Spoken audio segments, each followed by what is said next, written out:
Hello and welcome to textbook super coaching. हाल ही में आईबीपीएस ने एसओ यानी स्पेशलिस्ट ऑफिसर्स की 710 वैकेंसीज जो हैं वो रिलीज करी थी और इसके रजिस्ट्रेशन जो है वो ऑलरेडी स्टार्ट हो चुके हैं। जब कोई भी स्टूडेंट किसी एग्जाम की तैयारी करते हैं तो वो उसके साथ साथ उसके जो समकक्ष एग्जाम हैं, जो उसके बराबरी के एग्जाम हैं, उनके बारे में भी जानने की कोशिश जरूर करते हैं। तो आज यहां पर हम जानने वाले हैं आईबीपीएस एसओ का, या बोले कंपैरिजन करने वाले हैं आईबीपीएस एसओ का कुछ उसके जो समकक्ष एग्जाम है उनके साथ। जैसे कि आईपीएस एसओ के का हम कंपैरिजन करेंगे आईबीपीएस पीओ और एसबीआई पीओ से। ये तीनों जो है वो ऑलमोस्ट सेम ही है, क्या क्या लेकिन इसमें डिफरेंस हैं और क्या क्या समानताएं हैं वो हम इस वीडियो में जानेंगे। और जितने भी लोग इस वीडियो को देख रहे हैं वो शेयर जरूर कर दें सभी स्टूडेंट्स तक, ताकि उनको भी इस कंपैरिजन के बारे में जानकारी हो, इन एग्जाम्स की तुलना जो है उनको भी पता हो। सबसे पहले बात करते हैं एलिजिबिलिटी। तो अगर आप एसबीआई पीओ में जाएंगे तो एज लिमिट 21 से 30 ईयर्स है। आईबीपीएस एसओ में आपकी एज 20 से 30 साल है और पीओ में 20 से 30 साल है। एज लिमिट की अगर बात करेंगे तो मेरे हिसाब से एज लिमिट जो है वो ऑलमोस्ट सभी पोस्टों में आपकी सेम है, एज लिमिट आपकी सेम है। अब क्वालिफिकेशन की बात करें अगर यहां पर, तो आपका एसबीआई पीओ और आईबीपीएस पीओ में जो एज लिमिट है, सॉरी क्वालिफिकेशन जो है एसबीआई पीओ और आईबीपीएस पीओ में वो सेम है, ग्रेजुएशन यहां पर मांगा गया है। लेकिन एसओ में आपकी जो क्वालिफिकेशन है वो अलग हो जाती है।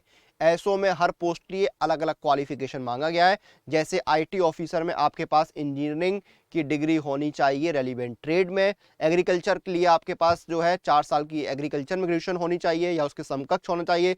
राजभाषा अधिकारी में आपने पोस्ट ग्रेजुएशन किया हो in Hindi with English as a subject at the degree level. Law officer में आपने एलएलबी किया हो और आप बार काउंसिल में रजिस्टर हो एडवोकेट के तौर पर। एचआर पर्सनल ऑफिसर में आपने ग्रेजुएशन के साथ साथ 2 साल का full time post graduate degree relevant trade में ली हो। मार्केटिंग ऑफिसर में आपने ग्रेजुएशन और 2 साल का फुल टाइम एमएस या उसके समकक्ष कुछ किया हो। यानी क्वालिफिकेशन में बहुत डिफरेंस है। यहां पर एसओ में आपको क्वालिफिकेशन के हिसाब से ही अप्लाई करना होगा, नॉर्मल ग्रेजुएट जो है वो अप्लाई नहीं कर सकते हैं। आगे बढ़ते हैं। एलिजिबिलिटी बहुत बड़ा डिफरेंस है, तो एलिजिबिलिटी यहां पर चेक करनी होगी आपको। सिलेक्शन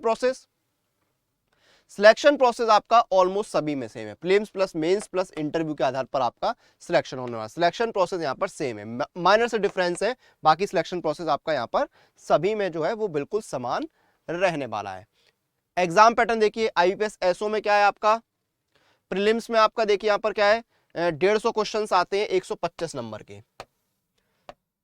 पोस्ट के हिसाब से अलग अलग है लेकिन ओवरऑल 150 सवाल आएंगे आपके 125 नंबर के। इंग्लिश रीजनिंग जी आएगा आपका और क्वांट एक, ये सब्जेक्ट आएंगे। आईपीएस एसओ के मेंस में आपके देखिए क्या है, प्रोफेशनल लैंग्वेज के 60 सवाल आते हैं 60 नंबर के, ये देखिए मेंस में यहाँ पर अलग पैटर्न है। फिर आईपीएस पीओ में क्या आपके 100 सवाल 100 नंबर के आते हैं और मेंस में आपके 150 155 सवाल 200 नंबर के और डिस्क्रिप्टिव पेपर आपका आता है। तो सब्जेक्ट भी यहाँ पर सेम है, प्रीलिम्स के सब्जेक्ट भी आपके सेम है। तो एग्जाम पैटर्न में थोड़ा सा डिफरेंस है, खास करके मेंस में यहाँ पर डिफरेंस देखने को मिलेगा। मेन एग्जामिनेशन में आपकी जो फील्ड की नॉलेज है उस पर क्वेश्चंस जो है वो ज्यादा आते हैं। सेम आपका एसबीआई पीओ में देखिए यहाँ पर क्या है, मेंस का ये मैंने आपको स्लिप दिखाया है एग्जाम पैटर्न। ये देखिए प्रीलिम्स में आपका वही 100 नंबर का होता है, इसमें है।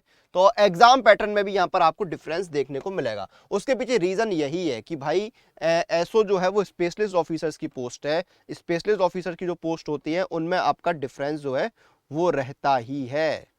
तो ये चीज आप मान के चलिए कि भाई जो है आपको एग्जाम पैटर्न में डिफरेंस देखने को मिलेगा। यहाँ पर एग्जाम पैटर्न जो है उसमें आपका डिफरेंस रहेगा। आगे बढ़ते हैं।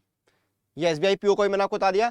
उसके बाद सैलरी की बात करते हैं। तो सैलरी देखिए आपकी जो है वो आईबीपीएस एसओ और आईबीपीएस पीओ में तो सेम है यहाँ पर, लेकिन एसबीआई में ज्यादा होती है। उसके पीछे रीजन क्या है, एसबीआई में आपको कुछ एडवांस इंक्रीमेंट मिलके मिलते हैं। 4 एडवांस इंक्रीमेंट आते हैं तो आपकी एसबीआई में जो आपकी बेसिक पे है वो हो जाती है 41,960। ये आपकी एसबीआई में जो है बेसिक पे हो जाती है। तो इतने सारे आपको जब यहाँ पर इंक्रीमेंट मिल जाते हैं तो आपकी जो बेसिक पे के साथ ग्रॉस सैलरी है वो 70,000 होती है। ग्रॉस सैलरी में आपको क्या मिलता है, डीए मिलता है, एचआरए, डीए यानी महंगाई भत्ता, एचआरए यानी हाउस रेंट अलाउंस, आपको फर्नीचर अलाउंस मिलता है, आपको एलटीसी मिलता है, आपको पेंशन स्कीम का लाभ मिलता है, आपको मेडिकल फैसिलिटी मिलती है, आपको फर्नीचर अलाउंस मैंने बता ही दिया, न्यूज़पेपर अलाउंस मिलता है, आपको स्पेशल अलाउंस मिलता है। हाँ, ये सारे अलाउंसेस आपको अलग से मिलते हैं। तो ग्रॉस सैलरी एसबीआई में आपकी 70,000 के आसपास बनती है और बाकी में आपकी 60,000 के आसपास जो है वो ग्रॉस सैलरी बनती है। सैलरी में फर्क है यहाँ पर, क्योंकि बेसिक पे में ही लगभग 6,000 का फर्क आ रहा है। 5,960 रुपए का तो बेसिक पे में ही फर्क आ गया, तो सैलरी में जो फर्क है वो होना लाजमी है। तो सैलरी में भी डिफरेंस है, एलिजिबिलिटी में डिफरेंस है, एग्जाम पैटर्न में डिफरेंस है, सिलेक्शन प्रोसेस में कोई डिफरेंस नहीं है, लेकिन सैलरी में डिफरेंस है। काम की बात करें तो काम जो है वो आपका हर पोस्टली अलग अलग होता है, जो आपका काम है वो भी हर पोस्टली अलग अलग रहता है यहाँ पर। अब देखिए यहाँ पर आईपीएस पीओ में आपका जो प्रमोशन है वो क्या होता है, आप मिडिल मैनेजमेंट स्केल 2 में जाते हैं, फिर 3 में जाते हैं, फिर आप senior management scale grade scale 4 में जाते हैं और 5 में जाते हैं, ये आपका प्रमोशन होता है।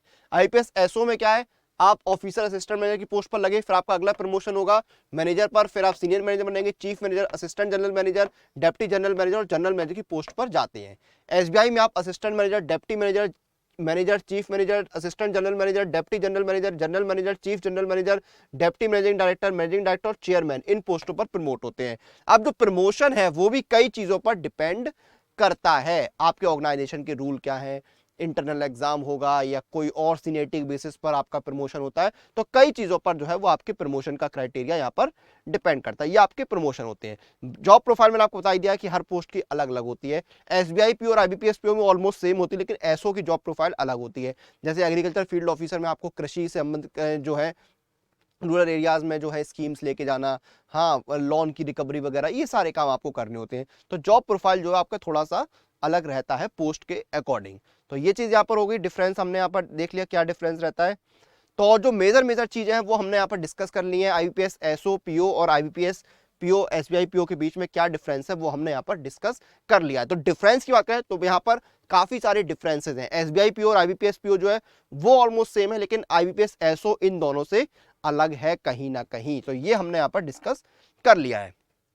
अब देखिए बहुत सारे एग्जाम्स जो है आना बाकी हैं, बहुत सारे एग्जाम्स के नोटिफिकेशन आ चुके हैं। इनकी तैयारी कैसे करनी है, तो तैयारी करने के लिए आपको कहीं भी जाने की जरूरत नहीं है, सिर्फ आपको टेक्स्ट बुक सुपर कोचिंग के साथ जुड़ना है, क्योंकि यहाँ पर आप अपने जो एग्जाम्स उनकी तैयारी कर सकते हैं इंडिया की बेस्ट सुपर टीचर्स के साथ।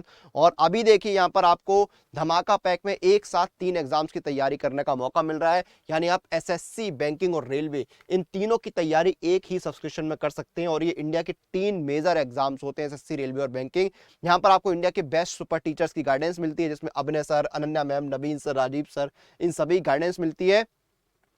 आपको यहाँ पर 60 प्लस कोर्सेज मिलते हैं इंडिया के बेस्ट सुपर टीचर्स के द्वारा, जिसमें एसएससी, रेलवे और बैंकिंग तीनों के कोर्सेज शामिल हैं।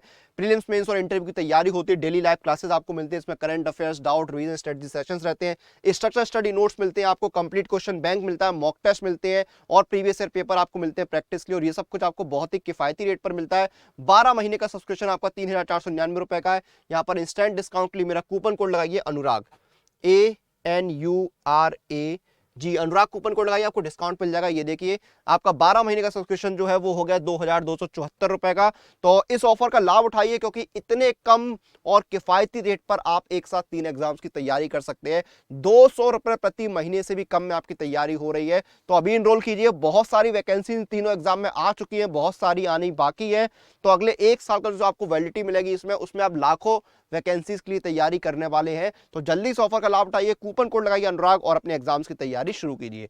सेशन को खत्म करने का समय आ गया है। आप लोग अपनी एग्जाम प्रिपरेशन अपडेट के लिए टेक्स्ट बुक सुपर कोचिंग के साथ बने रहिए।